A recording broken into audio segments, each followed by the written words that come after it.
ગણિત વિજ્ઞાન પ્રદર્શન 2025-26 માં સ્ટેમ નું પૂરું નામ શું છે? 2-3 રીતે પ્રશ્ન પૂછાય. એક તો તમને પહેલા સ્ટેમ નું પૂરું નામ પૂછ્યું છે, તો આ ખાસ ખબર હોવી જોઈએ, બરાબર. પછી ગણિત વિજ્ઞાન પ્રદર્શન 2025-26 છે, એની થીમ શું છે આ પણ તમને ખબર હોવી જોઈએ. વિકસિત અને આત્મનિર્ભર ભારત માટે સ્ટેમ, આ પૂછાઈ શકે.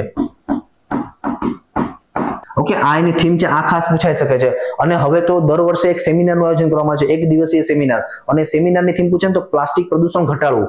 આ થીમ શેના માટે છે? આ 1 દિવસીય સેમિનારની થીમ છે. 1 દિવસીય સેમિનાર એટલે કે હવે દર વખતે રાજ્ય કક્ષાનું જે ગણિત વિજ્ઞાન પ્રદર્શન થાય છે ત્યાં 1 દિવસીય થીમ આધારિત સેમિનારનું પણ આયોજન થાય છે. હો ને, આગલા વખતે જે છે એમાં ઓલું બરછટ અનાજ મોટા ધાન્યનું હતું, એની થીમ હતી. આ વખતે થીમ છે પ્લાસ્ટિક પ્રદૂષણ ઘટાડવું. અને આપણી જે ગણિત વિજ્ઞાન પ્રદર્શન છે એની થીમ છે વિકસિત અને આત્મનિર્ભર ભારત માટે સ્ટેમ. ગણિત વિજ્ઞાન પ્રદર્શનનું રાજ્ય કક્ષાએ આયોજન કોણ કરે છે? તો રાઈટ આન્સર આવશે જીસીઆરટી. અને જિલ્લા કક્ષાનું આયોજન કોણ કરે છે?